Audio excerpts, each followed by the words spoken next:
দেখা মাত্র সর্বোচ্চ শেয়ার করবেন, কারণ ইতিমধ্যে আপনারা দেখতে আছেন স্ক্রিনে আমাদের জয় বাংলা সৈনিকেরা রাজপথে 36টা মিছিল একযোগে রাজপথে ঢাকা রাজধানীতে তারা জয় বাংলা স্লোগানে রাজপথ কাঁপাইছে।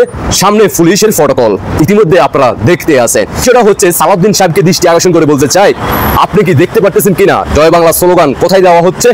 ঢাকা খোদ রাজধানীতে একসাথে 36টা জয় বাংলা স্লোগানে ইতিমধ্যে ফাঁকি প্রেমিকদের বুকের কাঁপুনি চলে আসছে।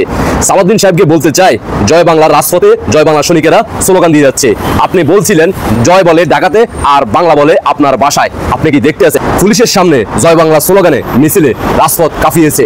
ইতিমধ্যে আমাদের জয় বাংলার সৈনিক ভাই বোনরা দেশে প্রবাসে প্রত্যেকের ভালোবাসা দিয়ে যাচ্ছে এই সকল বীরদেরকে। তারা এক একজন সিংহ, তারা এক একজন বাঘ, তারা প্রমাণিত করছে। দলের দুঃসময়, বাংলাদেশের দুঃসময় যারা এই মুহূর্তে দলের দুর্দিনে রাজপথ কাঁপাচ্ছেন, আপনাদেরকে জানায় হাজারো সেলুট ও ভালোবাসা। ইতিমধ্যে সারা বাংলাদেশ নয় বিশ্ববাসী আপনাদেরকে একের পর এক ভালোবাসা দিয়ে যাচ্ছে জয় বাংলার সৈনিকেরা। ইতিমধ্যে দেশ এবং বিদেশ থেকে জয় বাংলার সৈনিকেরা আপনাদেরকে সেলুট জানাচ্ছে, অফুরন্ত ভালোবাসা দিয়ে যাচ্ছে। আপনারাই হচ্ছেন প্রকৃতপক্ষের জয় বাংলার সৈনিক। আপনারা দেখাই দিচ্ছেন পুলিশের প্রটোকল আমাদের লাগে না, পুলিশের সামনে আমরা জয় বাংলা স্লোগান দিতে পারি। যারা বলছিল গতকাল 2 দিন আগে এনসিবি নেতারা বলছিল যে আসো খেলা হবে মাঠে, আমরাও বলতে চাই আসো খেলা হবে, তবে তোমাদের সাথে থাকে সেনাবাহিনী এবং কি পুলিশ, বিজিবি থেকে সিআইডি সবাই কিন্তু তোমাদের সাথে থাকে। তোমরা বলছিলা গত 15-16 বছর নাকি আওয়ামী লীগ পুলিশের প্রটোকল ছাড়া নাকি রাজপথ কাঁপায় না, অথচ গত 15-16 বছর তোমাদেরকে বলা হয়েছিল তোমরা আসো নির্বাচন করো, তোমরা নির্বাচন করো নাই, তোমরা আসো নাই, তোমরা একের পর এক ষড়যন্ত্র করছো বাংলাদেশের ভূখণ্ডকে নিয়ে। কিন্তু তোমরা 5 আগস্টের পর থেকে তোমরা সেনাবাহিনীর প্রটোকলও তোমরা রাজপথ কাঁপাইতে পারতেছো না। ইতিমধ্যে বাংলার জনগণ তোমাদের 5 আগস্টের পর থেকে দেশ পরিচালনা কিভাবে করতেছো, দেশের সম্পদ কিভাবে লুটপাট করতেছো, বাংলাদেশের সাধারণ জনগণ কতটুকু নিরাপত্তা সে সকল কিছু বিবেচনা করে এখন তোমাদের সাথে আর নাই সাধারণ জনগণ।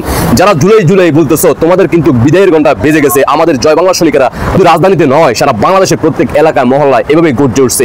আমি হাজারো সেলুট জানাই ওই সকল জয় বাংলা সৈনিকদেরকে যারা আপনারা মৃত্যুকে সামনে রেখে মাননীয় প্রধানমন্ত্রী শেখ হাসিনার নির্দেশনায় আপনারা রাজপথ কাঁপাইছেন, আপনাদেরকে জানাই হাজারো সেলুট। এভাবে গর্জে উঠতে হবে রাজধানী থেকে শুরু করা সারা বাংলাদেশে প্রত্যেক এলাকায় মহল্লায়।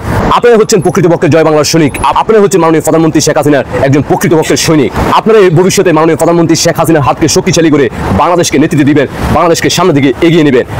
আশা করি বুঝতে পারছেন। দেশবাসীকে দেখার সুযোগ করে দিবেন। আপনাদের ব্যক্তিগত মতামত অবশ্যই কমেন্টে জানিয়ে যাবেন। দেখা হবে শীঘ্রই ইনশাআল্লাহ। বিদায়ের ঘন্টা বেজে গেছে। মাননীয় প্রধানমন্ত্রী শেখ হাসিনা বাংলাদেশে আসবে, বাংলাদেশ হাসবে, বাংলাদেশের সাধারণ জনগণের মুখে হাসি ফুটবে। আল্লাহ হাফেজ। জয় বাংলা, জয় বাংলা, জয় বঙ্গবন্ধু।